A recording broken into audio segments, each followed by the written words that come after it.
7 hills, 1 river, and an ambition so colossal it would shape the entire Western world for the next 2,000 years. This is Rome. It begins with a myth.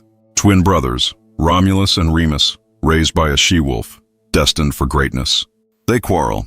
Romulus kills Remus, and on April 21st, 753 BC, he draws a line in the dirt and says, "This is my city."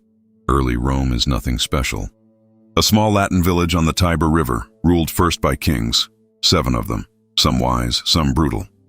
The last king, Tarquin the Proud, is so tyrannical that in 509 BC, the Romans throw him out and swear they'll never be ruled by a king again. Instead, they invent something radical: a republic.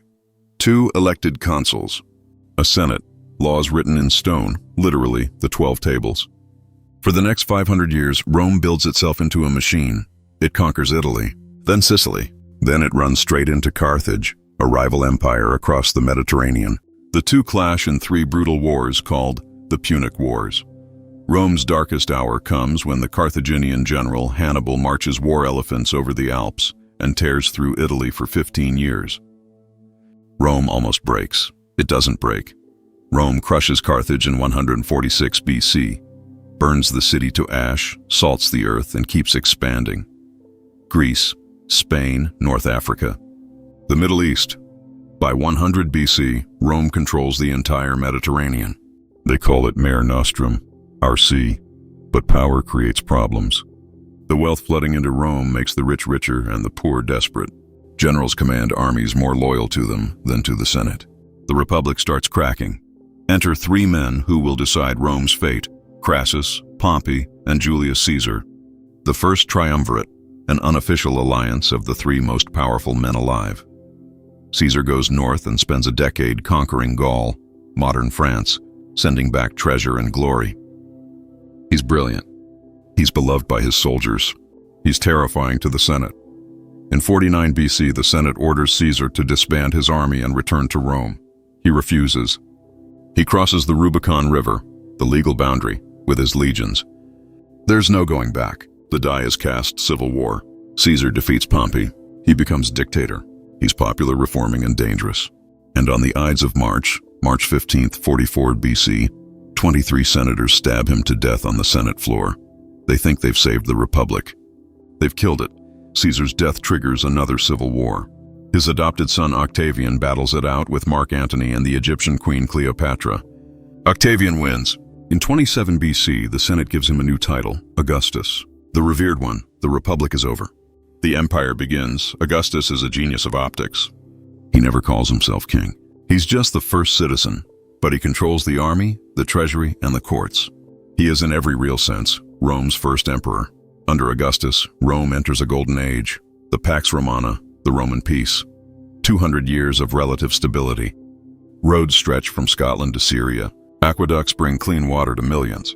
Roman law, Roman language, Roman culture spread across an empire of 70 million people. The emperors that follow are a wild parade of humanity. Tiberius, suspicious and cruel. Caligula, possibly insane.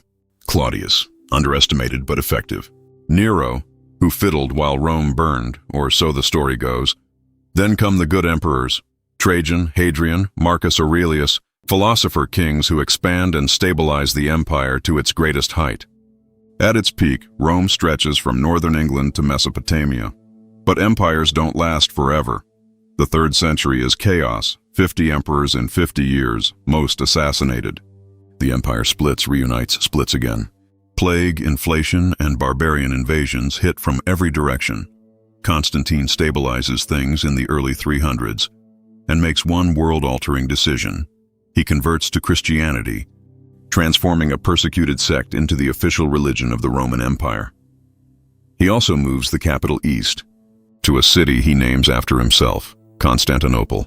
And now there are 2 Romes. The Western Empire keeps crumbling. Alaric and the Visigoths sack Rome in 410 AD. It's the first time in 800 years an enemy has breached the city.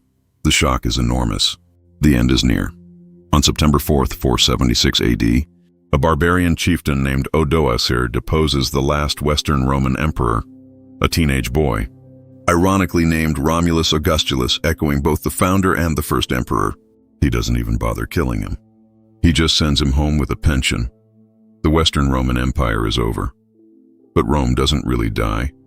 The Eastern Empire, the Byzantine Empire, survives for another 1,000 years, until 1453, and Rome's fingerprints are everywhere. Our calendar, our alphabet, our legal systems, the languages of France, Spain, Italy, Portugal, Romania, all daughters of Latin. The Catholic Church, structured like the Roman Empire, centered in Rome itself. Architecture, democracy, the very concept of Western civilization. Even the word civilization comes from the Latin civitas, city. Rome's city, 7 hills, 1 river, and a story that never really ended, Roma Eterna. The Eternal City. Kindly subscribe to our channel now, thank you.